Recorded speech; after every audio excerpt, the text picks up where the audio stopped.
നമ്മുടെ മശായിഖന്മാരെ മാത്രല്ല, ചെറിയ മക്കളെ അടക്കം ഭാര്യമാരെ അടക്കം ഫോട്ടോ എടുത്ത് അതിങ്ങനെ പ്രചരിപ്പിക്കാം. നമ്മൾ അവരോട് ചോദിച്ചൊരൊറ്റ ചോദ്യം ഉണ്ടായിരുന്നു, ഇന്നലെയൊക്കെ ചോദിച്ച ചോദ്യമാണ്. ഒരാളെ ഫോട്ടോ എടുത്ത് വിടണമെങ്കിൽ, അതിനാണെങ്കിൽ തന്നെ ഇന്ത്യ രാജ്യത്തിൻ്റെ നിയമവും ഇനി ദീനിൻ്റെ നിയമമൊക്കെ അങ്ങനെ തന്നെയല്ലേ, സമ്മതം വേണ്ടേ അതിന്? പ്രത്യേകിച്ച് ഒരു സ്ത്രീയുടെ അല്ലെങ്കിൽ സ്ത്രീകളുടെ ഫോട്ടോ എടുത്ത് വിടുമ്പോൾ അത് ലോകം മുഴുവൻ പ്രചരിപ്പിക്കുമ്പോൾ അതിൻ്റെ ഇസ്ലാമിക വിധി എന്താന്ന് ഇവർ പറഞ്ഞു കൊടുക്കണ്ടേ? നമ്മൾ ആവർത്തിച്ച് ചോദിച്ചിട്ട് ഇവരാരോ പറഞ്ഞോ? ഇവരെ നേതാക്കളിൽ നിന്ന് ആരെങ്കിലും അണികളെ വിളിച്ചു പറഞ്ഞോ അങ്ങനെ ചെയ്യരുത് കേട്ടോ, പല വഴിക്കും യാത്ര പോകേണ്ടി വരും, റെയിൽവേ സ്റ്റേഷനിൽ പോകേണ്ടി വരും, അതുപോലെ തന്നെ എയർപോർട്ടിൽ പോകേണ്ടി വരും, ബസ് സ്റ്റാൻഡിൽ പോകേണ്ടി വരും, അവിടെയൊക്കെ പോയി പെണ്ണുങ്ങളെ ഫോട്ടോ എടുത്ത് വിടുക എന്നുള്ളത് ശരിയല്ല എന്ന് വരാരോ പറഞ്ഞു കൊടുത്തോ? അതിനൊന്നും ആരുമില്ല. ഇപ്പം മസ്ലഹത്തിന് വന്നിട്ട് കാര്യമുണ്ടോ? ഇന്ത്യ രാജ്യത്തൊരു നിയമമുണ്ട്, ആ നിയമത്തിനനുസരിച്ച് പോകണം. അതിനെതിരായി ചെയ്യുമ്പോൾ തീർച്ചയായും നിയമ നടപടികൾ സ്വീകരിച്ച് അതിൻ്റെ വഴിക്ക് പോകും. നിങ്ങൾ വിശദീകരിക്കേണ്ടത് എന്താ? മസലൊക്കെ ഞങ്ങൾ പറഞ്ഞുതരാം. അതേ സമയത്ത് നിങ്ങൾ പറയേണ്ട ഒരു സംഭവമുണ്ട്. ഒരു അന്യ സ്ത്രീയുടെ ഫോട്ടോ എടുത്ത് ലോകം മുഴുവൻ എത്തിക്കുന്നതിൻ്റെ വിധി എന്താ? അതിനൊരു ഹുക്കുമില്ലേ? ആ ഹുക്കുമ് പറയുങ്ങൾ. ഇപ്പം എല്ലാവരും ഇപ്പം നിങ്ങളിൽ വിശ്വസിക്കണം എന്നുണ്ടോ? അങ്ങനെ ഉണ്ടോ? നിങ്ങൾ 2-3 ആളെ വിശ്വസിച്ചാലേ മുസ്ലിം ആവൂ, അങ്ങനെയൊക്കെ ഉണ്ടോ? അല്ലാത്തോലെ മുഴുവൻ പുറത്താക്കുക, അല്ലാത്തോലെ മുഴുവൻ ആക്രമിക്കുക, അല്ലാത്തവരെ വേട്ടയാടി സൈബർ ആക്രമണം നടത്തുക, ഇതൊക്കെ എന്താ സംഭവം? എ പി അബൂബക്കർ മുസ്ലിയാരെയും പേരോട് മൗലവിയെയും ഇൻ്റർനാഷണൽ ദാഇയെയും ഒരാൾ വിശ്വസിച്ചിട്ടില്ലെങ്കിൽ അയാളെ ഷഹാദത്ത് പൂർണ്ണമാവൂലേ? മുസ്ലിം ആവൂലേ? അള്ളിം റസൂലും മശായിഖന്മാരൊക്കെ 89-ന് ശേഷം വന്ന സംഭവമാണ്. അതൊക്കെ നേരത്തെ ഇവിടെ ഉള്ളതല്ലേ? ആ ഉള്ള സംഭവത്തിൽ ആളുകൾ ജീവിക്കുമ്പോൾ അള്ളാഹുവിലും റസൂലിലും മശായിഖിലും വിശ്വസിച്ച് മുന്നോട്ട് പോകുമ്പോൾ അവരുടെ വിശ്വാസവും ആചാരവും പഴയ കാലത്ത് പഠിപ്പിക്കപ്പെട്ട പോലെയാകുമ്പോൾ അവർക്ക് മുസ്ലിമായി ജീവിക്കാൻ അതുപോലെ ധാരാളം മതി. ഒരു മൈലേരും ഇല്ലെങ്കിലും അവർക്ക് ജീവിക്കാലോ. അപ്പൊ നിങ്ങൾ ചില നിയമങ്ങൾ ഉണ്ടാക്കുക, നിങ്ങൾ തന്നെ ആ നിയമത്തിന് വിരുദ്ധമായി, പ്രത്യേകിച്ച് ഇന്ത്യ പോലെയുള്ള ഒരു ജനാധിപത്യ നാട്ടിൽ അതിനെതിരെ ചെയ്യുമ്പോൾ അവരെ ക്രൂശിക്കുക, അവരെ സൈബർ ആക്രമണം നടത്തി ഒറ്റപ്പെടുത്താൻ ശ്രമിക്കുക. ഇതൊക്കെ എന്ത് സംഭവമാണ്? ഞാൻ ഇന്നലെ തുഹ്ഫയുടെ ഇബാറത്ത് വായിച്ചു. ഞങ്ങളെ ഗുരുവര്യന്മാർക്ക്, ഞങ്ങളുടെ നേതാക്കൾക്ക് മസ്അല പഠിപ്പിക്കാനൊന്നും നിങ്ങളാരും വരണ്ട. ഇവിടെ കോഴിക്കോട്ടും പരിസരത്തുള്ള ഒരുപാട് മുഅ്മിനീങ്ങളും മുഅ്മിനാത്തുകളൊക്കെ ജീവിക്കുന്ന നാടാണ്. നമ്മുടെ നാട്ടിലൊക്കെ പഴയ കാലത്ത് എങ്ങനെയായിരുന്നു ഉമ്മമാർ നടന്നിരുന്നത്? ഏത് രൂപത്തിലായിരുന്നു അവർ ജീവിച്ചിരുന്നത്? അന്നത്തെ ആ ഒരു രൂപവും ശൈലിയുണ്ടല്ലോ, ഓലൊക്കെ ദീനിൽ നിന്ന് പുറത്തായ ആളുകളാണ്. ഒരു സ്ത്രീ വീട്ടിൽ നിന്ന് ഇറങ്ങുമ്പോൾ മുഖമടക്കം മറച്ചാണ് വരുന്നതെങ്കിൽ അത് നല്ല തന്നെ, അതിലാർക്കും അഭിപ്രായ വ്യത്യാസമൊന്നുമില്ല.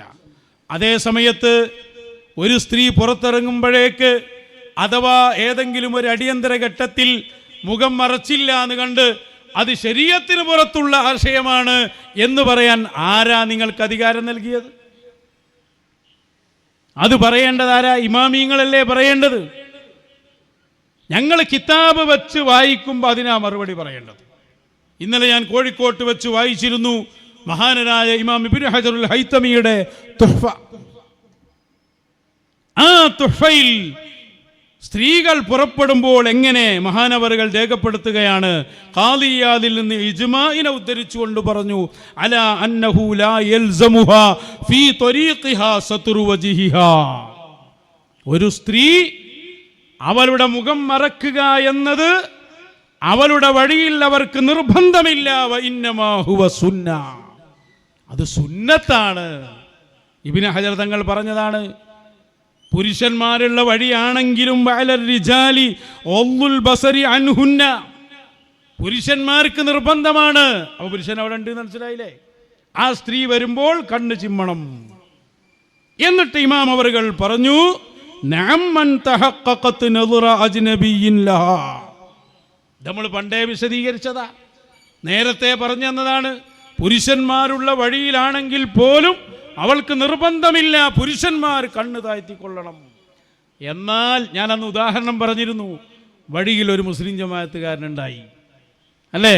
അല്ലെങ്കിൽ ഒരു SSFകാരനുണ്ടായി. എല്ലാ SSF അല്ല കേട്ടോ, ഇപ്പോഴത്തെ ഈ ടീമിനെ കുറിച്ചാണ് ഞാൻ പറയുന്നത്.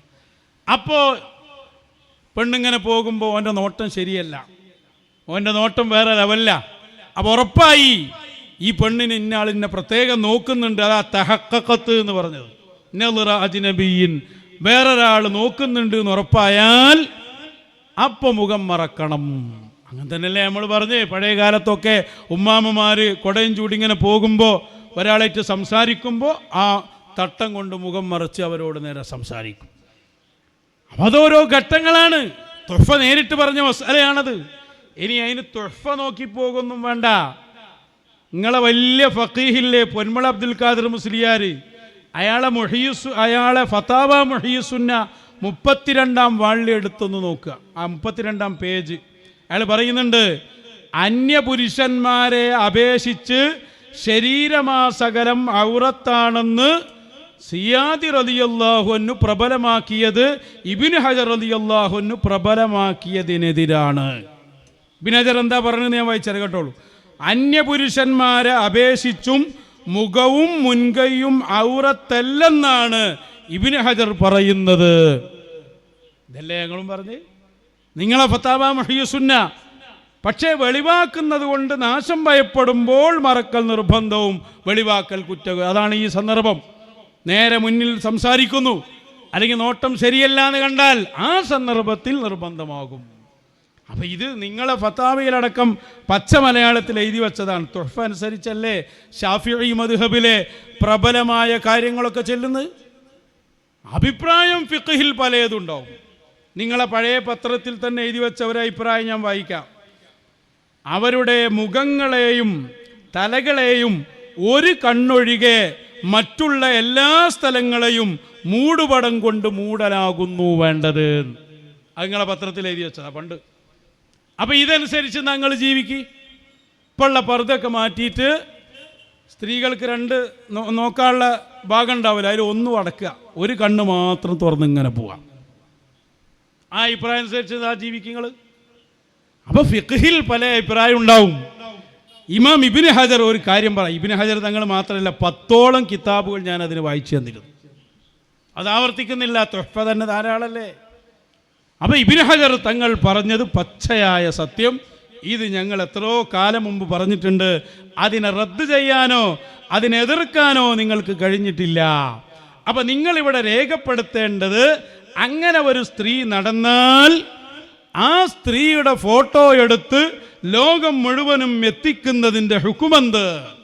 ഇന്ത്യ രാജ്യത്ത് തന്നെ അത് അനുവദിച്ചിട്ടില്ല. പരിശുദ്ധ ദീനും ആ രൂപത്തിൽ അനുസരിച്ചിട്ടില്ല. അല്ലെങ്കിലും ഈ വരുണ്ടല്ലോ സംഘടനാ സങ്കുചിതത്വം. നമ്മുടെ സംഘടനയിൽപ്പെട്ട ആളല്ലെങ്കിൽ അയാളെ എങ്ങനെങ്കിലും ഒറ്റപ്പെടുത്തുക, ആക്രമിക്കുക, ഇതൊക്കെ ആര് പഠിപ്പിച്ച ദീന? എവിടെ നിന്ന് വന്ന ദീനാണിത്?